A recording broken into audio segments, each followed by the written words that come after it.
Okay, now this one is more straightforward. I can't exactly say for sure when this theory got started, but whenever it is, it appears to be incomplete absolutes. The theory mainly comes down to rose quartz and the possible idea that she could actually return in some way.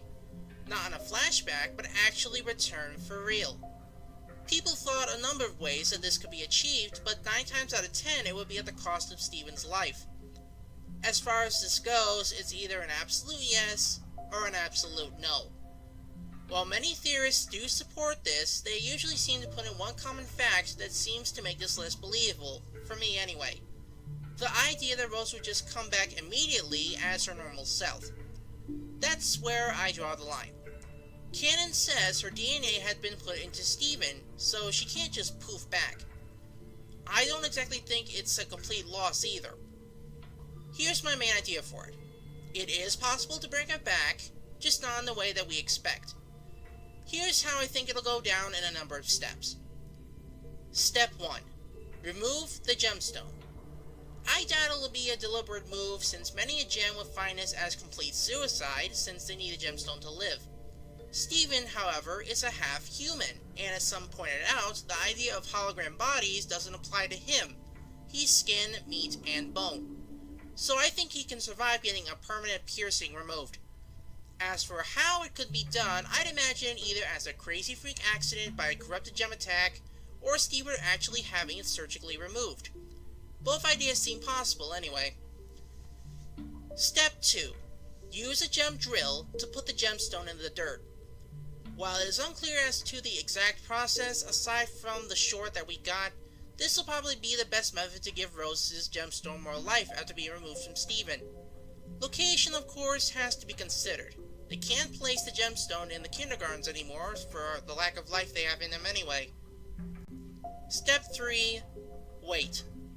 Again, it is unclear how long the process takes, including the incubation process, but since DNA is still evident in the gemstone in some way, perhaps the incubation would take shorter than other gems would have it. Once that's done, then rose quartz will come back around, but not entirely the same rose quartz. Since there's new DNA, she would look and act just a little different, but still will retain some bits of her past life. I'm honestly surprised Parallel didn't consider this just yet, or any of them for that matter.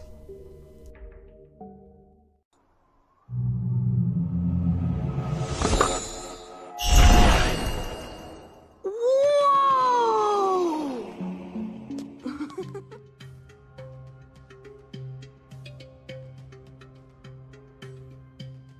This subject matter has been around for quite a long time, spawning from the episode Serious Steven. The episode follows the crystal gems trying to deal with a gem-powered temple, but the thing that many people wanted to figure out is actually the murals drawn inside. It seems rather difficult at first, but now that we have a few more seasons to work with, let's try to figure out exactly what is what. First, there's the mural over here. It seems to depict some sort of gem and a number of hands surrounding her. People had considered this as a number of things, really. One intriguing option would have this as possibly a future vision from the episode Gem Drill. The hands reaching out being the cluster trying to form, and the gem inside the triangle being Peridot inside a gem drill to stop it. Of course, the idea that a diamond could be inside is also considered, since the figure does resemble a diamond in some way. However, perhaps the figure is more of a representational metaphor, rather than a literal one. Peridot being a white diamond prophet to save Earth from the cluster. I say white diamond because it's uncanny how closely it matches to the other moon mural. Then there's the one in the middle, and a bit easier to figure out. Rose quartz confronting another powerful gem with a small diamond in her hand. This mural actually shows either more future vision involved, or possibly the placement during the construction during the Gem War. You know, the construction of the place itself. Rose quartz is easy to point out here, but the other figure had a few people wondering for a bit.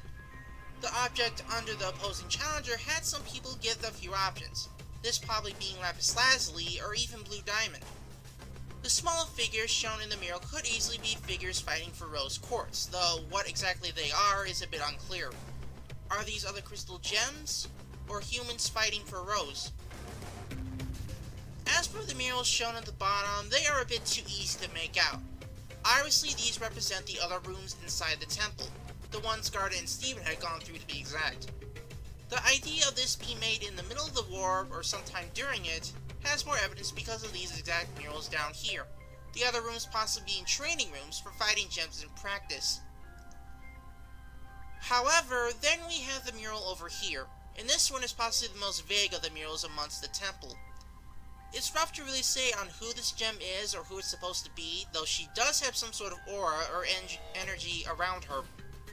Unlike the other murals as well, this one isn't as specific. Strangely, as far as I know, not many people pay too much attention to this one. It doesn't mean there isn't anything to speak of though.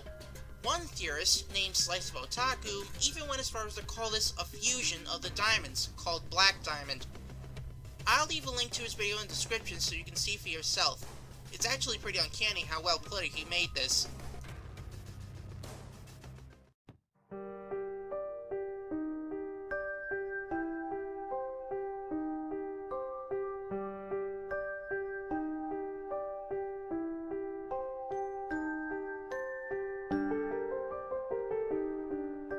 Jasper's Redemption.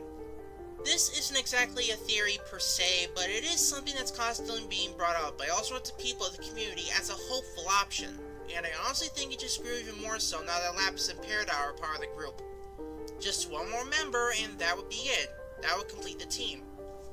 We saw Peridot join the team, we saw Lapis join the team, but what about Jasper? So many people have gone up and down on how it'll go down one way or another, but I do have to go along with one thing. I don't think it'll actually happen. Again, this came up after watching a theory made by the Slice of Otaku, but it's still something worth mentioning. Before I go on, I'm just gonna ignore the fact that she's corrupted for now and focus on her role beforehand. The biggest factor that keeps Jasper back is the Gem War itself. Unlike Lapis and Peridot, Jasper had an extremely big role in the fight against the rebellion, seen as a hero on Homeworld, or at least someone who is highly respected. The biggest reason why I don't think she'll actually join the Crystal Gems is because of the very last bit of sanity she said in the episode Earthlings. Listen here. I see how you do it now, Rose. You want gems after they're worthless. You wait until after they've lost. Because when you're at the bottom, you'll follow anyone that makes you feel like less of a failure. That's kind of logic is what's forbidding her to truly join. And once more, she refuses any sort of help from anyone at her lowest point. Now, before you Jasper fans come to my door and beat me down, I'm not saying it's completely impossible. She may one day end up having a grudging respect for these crystal gems, but I don't think it'll be enough to join their side altogether. Like I said earlier, she is a Homeworld hero. What would Homeworld say if they find the ultimate quartz now a part of the enemy team? Also, I don't know if any of them are willing to have her be a part of the group for what she had done to them, either psychologically mocking them or physically assaulting them. The only way, and I mean a very, very slim chance of a way, that might give them some sort of chance at it, is that if Garnet saw a future vision option when Jasper turned good and wanted to give it a try. So, in the end, the best scenario I could see Jasper in would be just a reoccurring neutral gem, and nothing more than that.